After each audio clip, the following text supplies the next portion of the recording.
Hello, and welcome to the Feeling Good podcast, where you can learn powerful techniques to change the way you feel.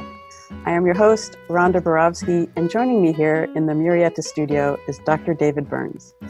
Dr. David Burns is a pioneer in the development of cognitive behavioral therapy and the creator of the new team therapy.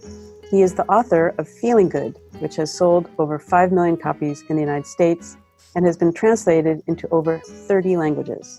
David is currently an emeritus adjunct professor of clinical psychiatry at Stanford University School of Medicine. Hi, David. Hello, Rhonda.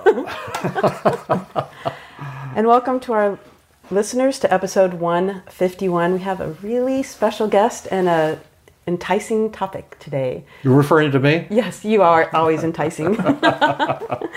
And Kyle Jones, a member of the Tuesday group, and yes. a psychologist, almost a psychologist at the Feeling Good Institute. Yes. But a therapist at the Feeling Good Institute. And almost a psychologist. That's a great way to say it. I'm sorry, Kyle. No, it's very true. But introduce yourself and tell the listeners who you are. Yeah, so my name's Kyle Jones. I am what year is it now? 5th year clinical psychology PhD student at Palo Alto University.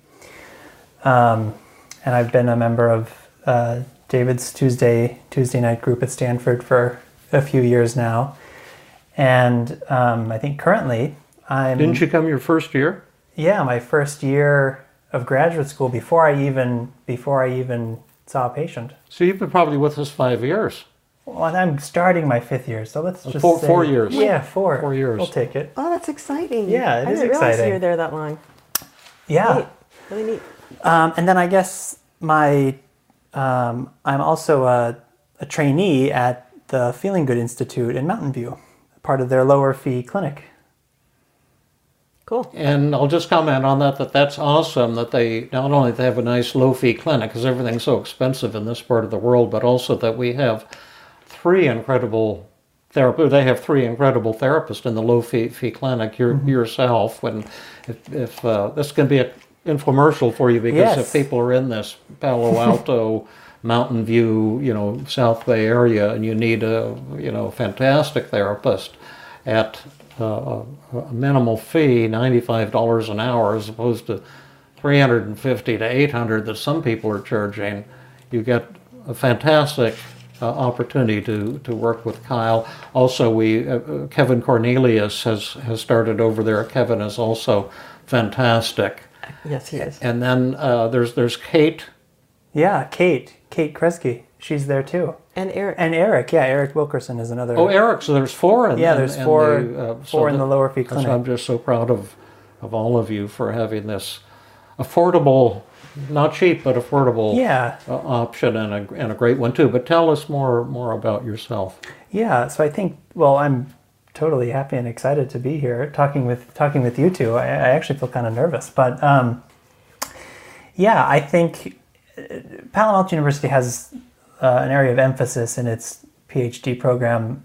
It's a LGBTQ area of emphasis, and that's a group of folks that I've enjoyed working with, and so I was hoping to get to talk to you about that today and talk about doing team with LGBTQ people.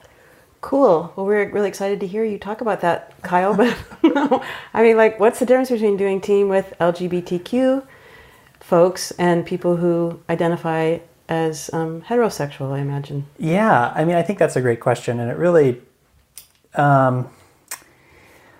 it's not like there's any kind of special secret tools and techniques that only I'd be using versus other secret therapists. LGBTQ. Yeah, but it really, I think one author put it one way, that it kind of comes down to attitude, in not so much about action when you're doing the actual therapy. And I think you can also think about it as having some knowledge about the unique challenges that LGBTQ people might face, and you can have that kind of knowledge and background understanding to help inform your clinical practice.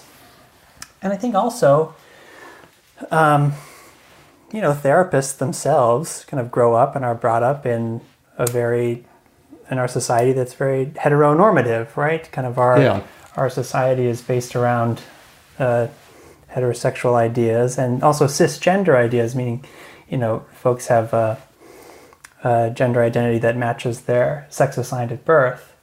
So, going into a therapy relationship with an LGBTQ person, the therapist might have some biases or prejudices that they would have to address kind of beforehand if they wanted to do effective work with an LGBTQ person. At least that's a good starting point, I think. Okay. Yeah.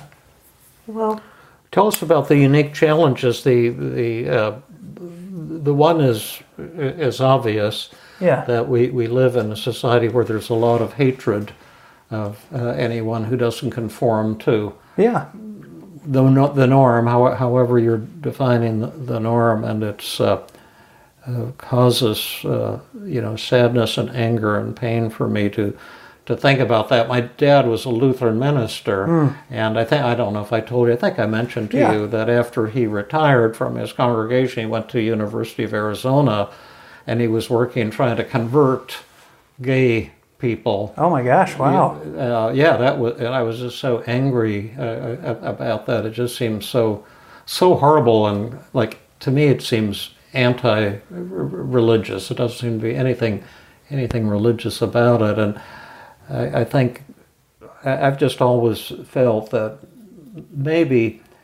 I think I might have a bit of a pro-gay people bias. I've always felt. Well, that's great. We'll take it. I just always felt a lot of closeness to people who are gay, therapists who are gay, and I've always thought, and this is probably a fantasy, it's not true, but I've always felt that there was maybe greater compassion there because of suffering. It just so enraging. I don't want to go on a political rant, but it just there's just a lot of real hatred and opposition. And I think that's part of it, right? And that's something I wanted to point out and highlight. Is just what you're saying, David. Is there's a sort of environmental, social context that is invalidating. Yeah. Right. Yeah. And there's lots of stigma on being LGBT, and I think there's lots of literature out there that shows the kind of higher rates of mental health and physical health problems that LGBTQ people face. But also depression and suicide, especially in youth. Yeah, exactly. And it's not that, because that person is gay, that's why they have that. There's actually this minority stress theory, which is kind of a great way to explain those differences, right? And it's that, stress from the invalidating environment that the LGBTQ person, a gay person, like myself, might turn inward, right? And those internal messages are what cause the discrepancies and the incidences of mental health problems. Yeah, that's for sure. But I think a good place to kind of just back up and start would be let's define terms, right? We're talking about LGBTQ people. I thought that might be kind of fun to just describe the acronym: L for lesbian, G for gay, B for bisexual, T for someone who is transgender. And that can also be kind of like an umbrella term too. Someone might not necessarily be like a male to female or female to male transgender person, but they might identify as gender queer or gender non-binary. And it kind of looks at this idea of gender identity, your felt sense of being a man or a woman, as one end of a pole, right? And it's not a binary construct, but it's kind of fluid, right? So gender fluid might be another term that you could identify with. And the Q stands for sometimes questioning or sometimes queer. I think historically the word queer was used pejoratively, like, oh, what's wrong with you, you queer, but it's kind of been reclaimed actually as a positive term that LGBTQ people can use to kind of refer to the whole group. Kind of taking back your own power, taking back one's power, and exactly. Using the term in an empowering way. Yeah, so I think a lot of times you might hear the phrase queer people, or sometimes I like to say that too instead of using the whole acronym. Is that someone who's in transition, trying to tune into their own sexuality and accept it? Well, I think that's you bring up a good point that I want to highlight too, is that there's a difference between someone's sexual orientation and their gender identity, right? They're related but separate constructs. Like I identify my gender as male, right? Yeah. And I identify my sexuality as gay. Yeah. Right? So I'm attracted to other men. Now, someone, might have a biological sex assigned at birth that is male, but their felt sense of their gender is female.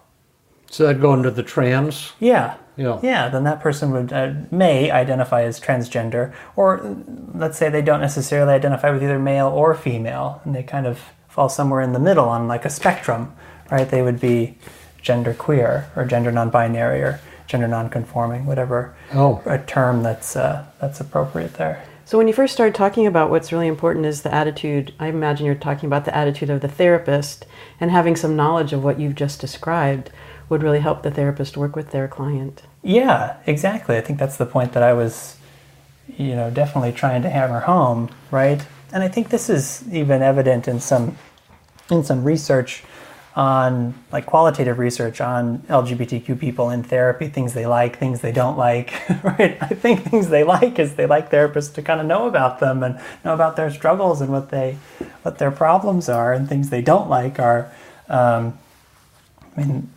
therapists who either focus too much on their queer identity, right? Like talking too much about someone being gay or someone being trans, or not enough, kind of just brushing it under the rug, not acknowledging it.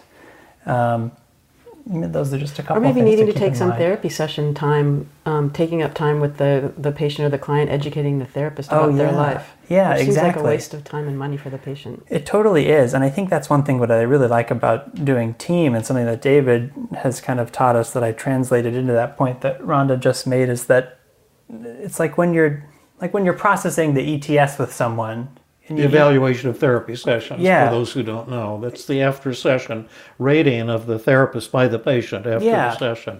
Exactly. And you've always taught us to not have the patient kind of tell you how you could improve. Right? You don't put the patient in that role. Instead of saying like, oh, tell me what I could have done better. It's more about, oh, maybe there were some things I missed or that I didn't pick up on.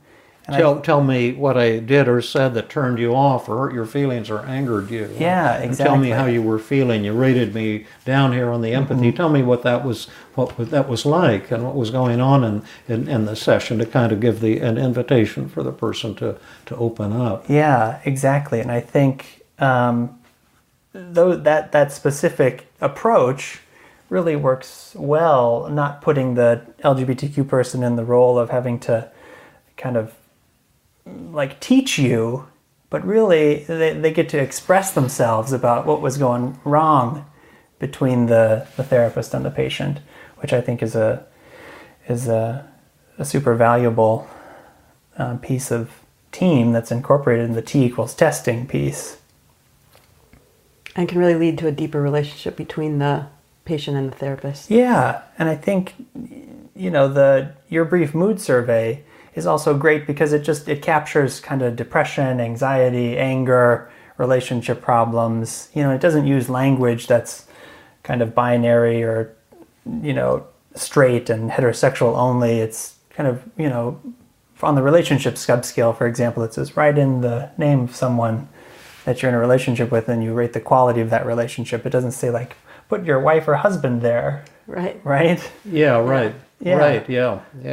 That was one of the things I had in mind when developing the relationship satisfaction scale, and the original one had 13 items rather than 5. And one of them was sexual satisfaction, but I pulled that out so it could be for any relationship, like a mother-daughter or anyone. But let me see if I'm getting this right here, because I may be misreading this, which I often do, but I thought we were going to have a podcast here on the uniqueness of working with gays and what every therapist needs to know. And so far, what I'm hearing, it's no different from what you would have in working with a Muslim patient or a black patient or or a patient who, you know, is different from you in any respect, and every patient is different in many respects, and it's all about relating to someone as a human being with warmth and respect. That there's no like special tricks or things. Yeah, like I said, there aren't any special tricks, but I think kind of keeping in mind those differences that you just brought up, kind of having that attitude of wanting to connect with someone who's different than you, and not having any of those kind of biased, prejudiced ideas. That's what kind of occurred to me on that first time we hiked, you remember? Yeah. And you were all kind of depressed because your boyfriend was giving you trouble. Oh, yeah. And I have always felt that's my strongest area is hustling. And so I thought, well, maybe I can, you know, teach Kyle some hustling techniques. And it was so much fun. It worked out great, but there wasn't any different thing there. I'm sure there are differences that someone has to respect and be aware of, but it was just. But by hustling, you mean how to date someone, how to find someone to date. how to get laid and how to control the other person, so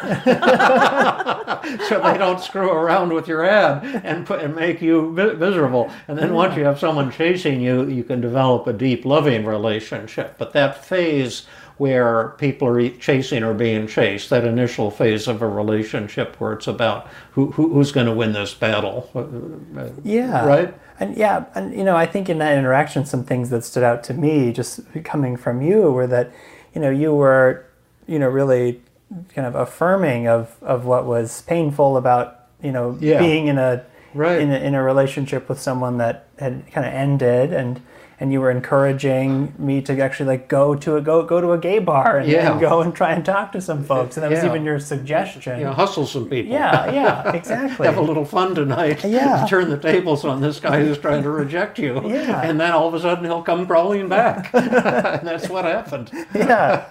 I think that and then you won't want him anymore. It's the same as I've been doing my whole career with people. It's his human nature. I think that's something that you know what I mean? Well, people only want what they can't get. They never want what they can get. So if you're dating someone who starts playing hard to get, and I just want to be friends and I want to date other people, most people get kind of heartbroken and start chasing, which then forces the other person to reject them. Instead, you let them go. You repair your own inner pain by changing the way you're thinking. And it's when we were approaching the ranger station that it suddenly dawned on you that you were awesome. You remember? And your spirit listed. And then you go and you get some other people chasing you. And then all of a sudden the person who was trying to reject you, now you're what they can't get, so they chase you back. There's a chapter about it in my book, Intimate Connections. Yes. Okay, I like that language better, though. But I think tell me the beauty of that conversation is that when you were doing that work on the hike with David, he didn't care if you were gay or straight or whatever. He was just like supporting you, being you, in getting your desires met. Yeah, and I think that's the beautiful part about David and about team, is that, you know, it's really focused on what the patient wants, right? What they're actually looking to get some help with. Right. And a therapist who might not necessarily have some team training, or, you know, they may kind of focus on other problems that a patient has. Right.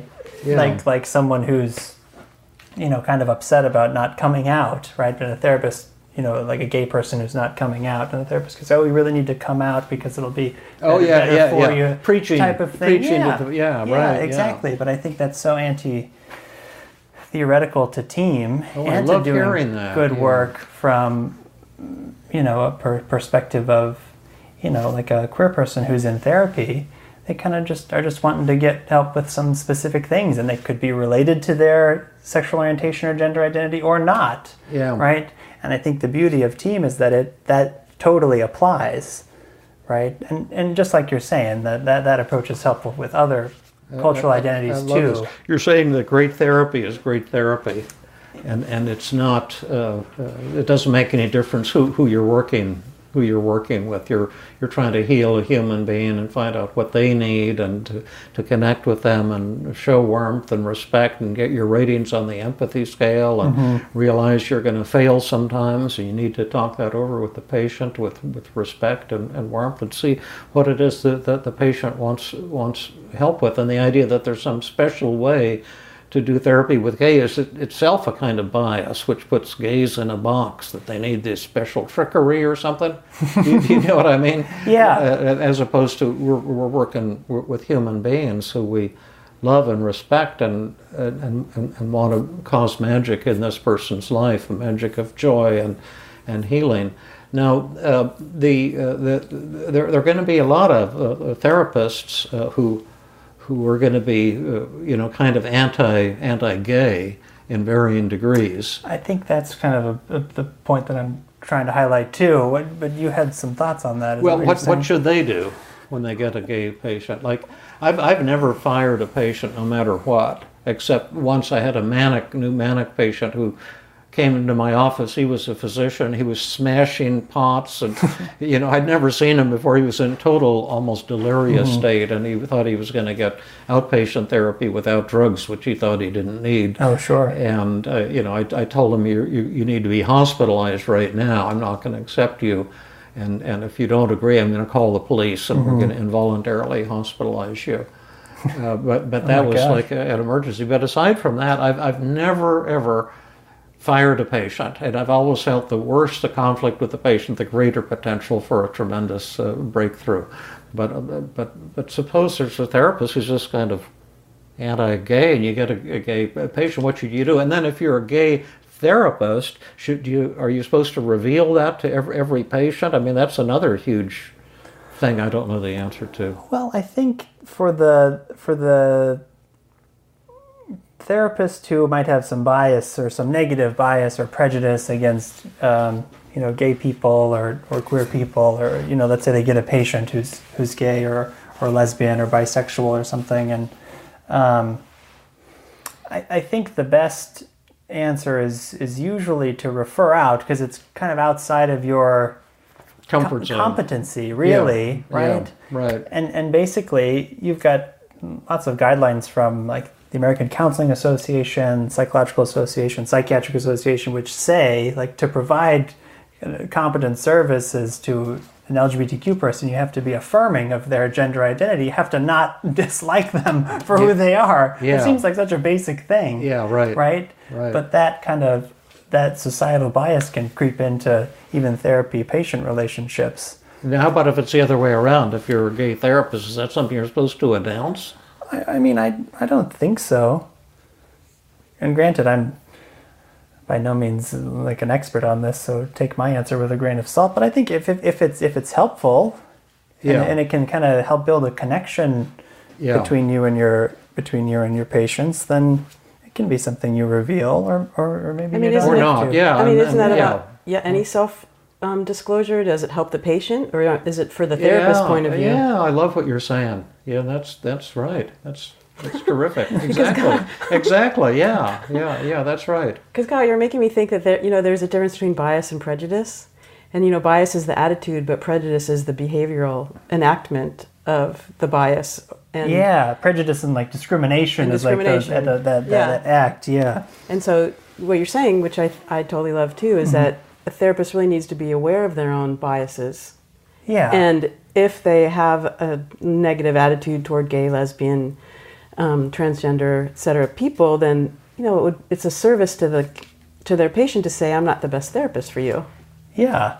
And I think I would also argue that, well, I guess maybe it's not a team argument to make that that person should then address their own bias, right? Or their own sort of prejudice or discriminatory kind of beliefs or thoughts. Maybe they want to hang on to them as a therapist, right, or something, but that kind of people do seem to love to hang on to their hatred. Yeah, they do. It's addictive. They do. Moral superiority and look down, find someone to look down on. That's a topic for another day. Tell us about your research. You've alluded to a survey of you're surveying gay patients about their attitude about therapists, or surveying therapists about their attitude about gay patients? What's the focus? Yeah, it's really surveying psychologists about their attitudes towards Psychologists. towards gay, towards LGBTQ, the whole group, towards those patients, and then there's a few other measures in there too, but kind of assessing, what kind of education they got. Did they get any training about how to, address their own kind of biases and things like that? I never got any training like that. Did you? Yeah. No. Interesting. I mean, I think I got training in how to work with people who are different from me. Especially I worked for the Department of Public Health in San Francisco. That was a big emphasis. Mm-hmm. Yeah. Yeah. I mean, I think another point that I wanted to highlight on a different topic was the sort of how team can be helpful to any patient, obviously. Yeah. but in my experience of working with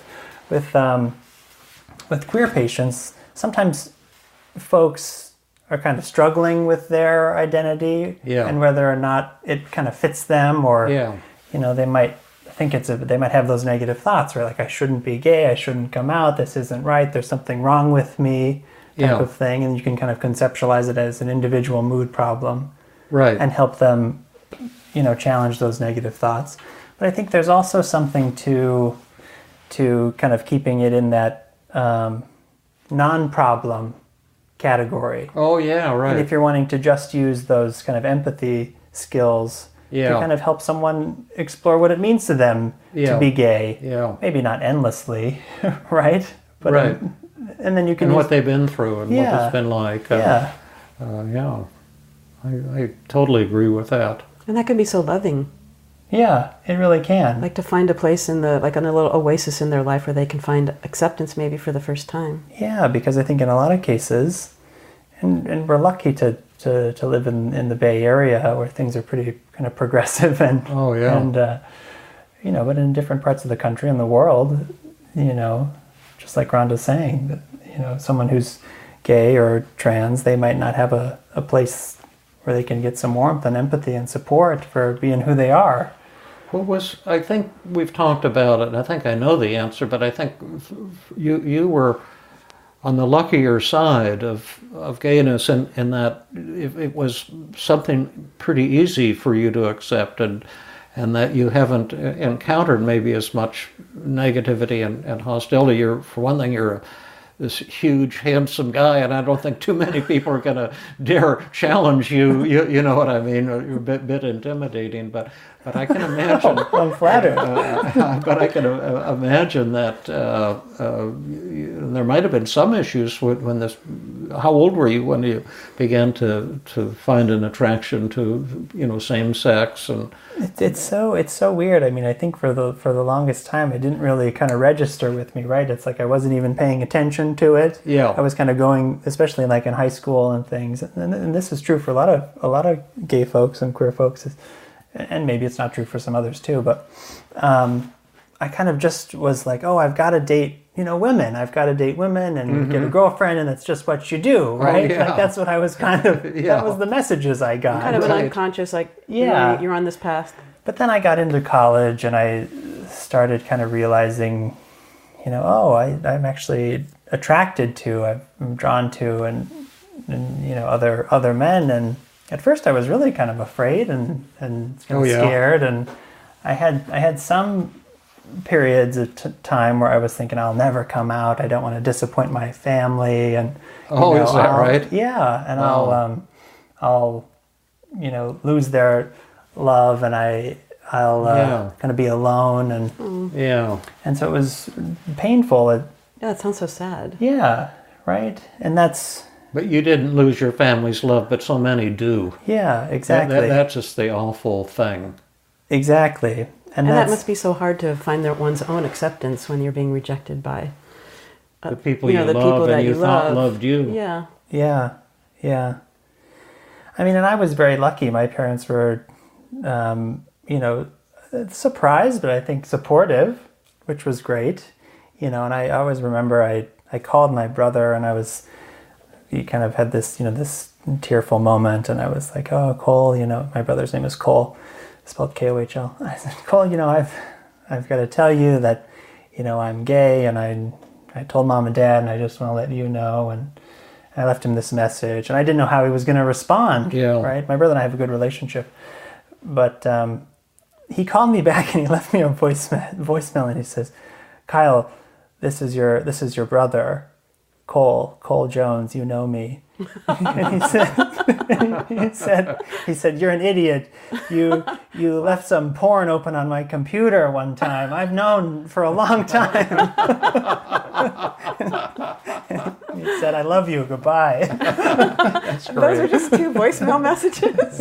Yeah, That's great. I love that story. Yeah. but I think, but there was a lot of fear, right? There was a lot of fear around coming out. Rational fear. Yeah, right? Because it's reality for so many people to be rejected. Exactly. Yeah. And I think, that's where a lot of these team concepts, depending on what problem you're working with a particular patient, really are helpful. Yeah. Right?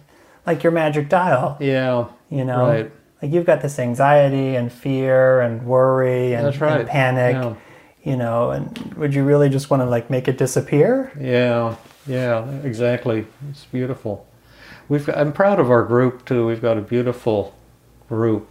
We do. We have It's a a diverse multicolor group from multiple dimensions, and we've got 5 strong major leaders now in our group, right?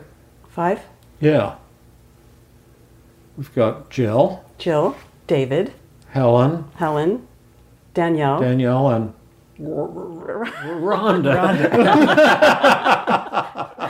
And Kyle, you're a leader whenever you're there. and 4 of them are women. Yeah. That's true. And of course, the main leader is a man. But Yes. But you're getting older. You're in your own over the hill, category. they're going to put me out to pasture any day now. Soon it will be all women. But it's just such a joy and then we got all countries and religions, and I'm so proud of the group and so proud of you. You're going to have a fantastic career. You already do, but a lot of the hardest paying your dues stuff is behind you, and you're getting into the really exciting phase, but you're going to have a fantastic career because of your tremendous brilliance. That always David, helps. thank you. And your incredible warmth. And your warmth and compassion, which is so beautiful, and then your skills, which doesn't always go along with high IQ. No, yeah. But your tremendous skills, and just been a joy to work with you. Every time we've interacted, it's been a joy. I'm just so proud of you, and so happy to be your teacher, your friend, your colleague. Oh my gosh. I mean, that's one of the great things about the group is that people are colleagues and friends on the same level. You've been doing it 5 years. Someone else just walks into the group and there's still, a great deal of acceptance. I think from what I'm hearing you talk about, Kyle, today, one of the main things that's important in working with LGBT community as patients is the acceptance. Yeah. And that's such a big part of team. It is. I think you've hit the nail on the head, and I don't want to let David's kind words go unrecognized. I just so appreciate everything that you've taught me and us, and the time you give, and your mentorship, and your kind of warmth and acceptance of me. Yeah. And I think what Rhonda was just saying is absolutely true. Like, it's not necessarily about kind of those fancy extra actions you take working with a queer person, but it's about that attitude of kind of acceptance and warmth, and you might be gay or lesbian or bisexual or transgender, but I notice you're struggling, and I know that kind of the world and our society is not very fair to you. Yeah. And if you'd like some help, I'm here for you. Acceptance is really the key to team, self-acceptance, and in this case, other acceptance, and also to help the gay person with self-acceptance. And the lack of self-acceptance isn't has nothing much to do with gender or sexuality, but I bet at least 90% of the people in our group at one time or another, if not most of the time, are struggling with I'm not good enough the way I am. I'm supposed to be better. And of the people listening to this podcast, I bet 3/4 or 90% are struggling at times with I'm not good enough, I'm not smart enough, my sexual identity isn't correct, I have social anxiety. I must be weird. Why am I? Don't I have a flashier career? It's really the acceptance and the acceptance paradox is really something that we're a message we're trying to deliver. It's something that has to be experienced. It's like seeing the Grand Canyon. You can't just talk about it and teach it. You have to be there and experience it just to see what a profound concept it is. Yeah. We've got to cut off here, and I know you have another fantastic podcast for us. I have my commercial message. We've not been spewing out commercial messages lately, so I'll make this one pretty quick. But I think, based on the timing when this will be released, there will be only one last intensive this year. And so if you're in the East Coast, well, if you're anywhere in the world, you'd be welcome to go. But a 4-day intensive in Atlanta, Georgia, November 4 to 7, 2019, and the intensives are just the best. There will be 2 evening sessions. You'll be exhausted at the end, but you'll be euphoric, and you'll learn tremendous new team CBT skills. You'll also have a chance to do personal work and leave on a high, so you'll get not only training but emotional refueling. So you can go to my website, feelinggood.com, or look at the show notes to get the link that's sponsored by Praxis. And then I'm doing one more workshop this year with another killer workshop with Jill Levitt, and this will be advanced empathy tools for connecting with challenging patients, colleagues, friends, and loved ones. And this is a topic that can change your life and really change your career. And in my little promo here, I'm saying, do you have a patient, colleague, friend, or loved one who complains endlessly but doesn't listen to any of your good advice? Someone who appears irate but insists she or he isn't upset? Do you know someone who refuses to express their feelings? How about someone who never listens? Someone who argues and always has to be right? Someone who always has to be in control? Someone who's relentlessly critical?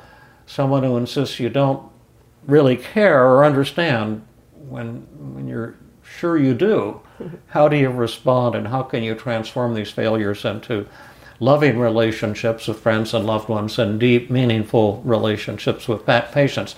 Now that's going to be October 6th, 2019. It's just a 1-day program on Sunday, and you get 7 CE hours. Of course, you get tons of credit, CE credits in both, the intensive too, plus you get certification credits in both programs for team certification.